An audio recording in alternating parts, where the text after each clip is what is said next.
Hello. See you again with Car Expert YouTube channel. Don't forget to subscribe to get the newest update of car reviews. Taking the wheel on a sunny, cool day in rural San Diego County, we wonder if a 2.0-liter four-cylinder engine has what it takes to really move this giant. Our concerns quickly dissipate. This engine is also under the hood of the Chevy Camaro, and its 265 horsepower and 295 pound-feet of torque are more than up for the task. The big sedan handles curvy mountain roads adeptly. There's not a lot of roll for a car this size, even when we're aggressively whipping through tight turns.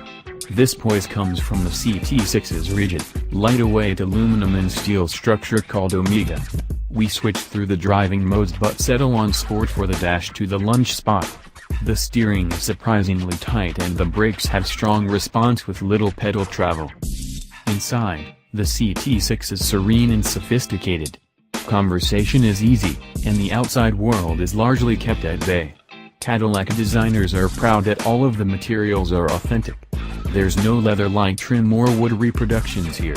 It's all real. Our platinum tester festooned in a color combo called Very Light Cashmere with ample sugar is as syrupy as it sounds. It's basically a gorgeous layout of wood and tan broken up by the 10.2-inch Q touchscreen in the middle. Q used to be the centerpiece in Cadillacs, but now it's just the tip of the car's technological iceberg. Speaking of the backseat, we rode around in several loaded CT6s with the optional 10-inch screens that use Chromecast. The extended comfort seats were quite nice, and the massage feature, with the seat heaters up, was cathartic after a long flight to the West Coast. The CT6 is so loaded with clever features we couldn't try them all thoroughly.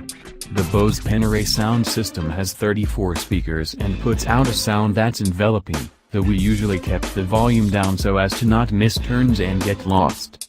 That did happen, and the active rear steer helped us pull a tight U-turn. It makes the CT6 handle like a much smaller car and would be great for parking lots. Other notable elements, like the enhanced night vision, offer a predator-like experience for tracking humans and animals, though our time behind the wheel was entirely during daylight hours. Then there's Super Cruise, which is GM's foray into semi-autonomous driving. It's been delayed, and is expected for 2017. As tech-savvy as the CT6 is, design is still its calling card.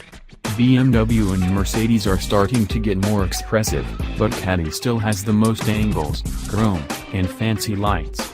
The LED lights sparkle and look piercing on the road. They flank a wide grille that fronts a long hood. This car gets attention. There were a lot of police on patrol the day of our drive. They took note of the CT6. And it wasn't just because there were a bunch of them blasting around their otherwise quiet country roads. The CT6 is unavoidable, not just for its looks and technology, but because GM is spending billions to relaunch Cadillac as a luxury player. For that to gain traction, this sedan must be the business. All of Cadillac's cars posted sales declines in 2015, though they were offset by gains from the ancient SRX crossover and Escalade SUV. The CT6 has to break this slump, industry trends be damned. It's the most important car the brand has made in years and its biggest step forward since Caddy began producing powerful, athletic sedans that could go toe-to-toe with the Germans on the now 1/4 Nürburgring.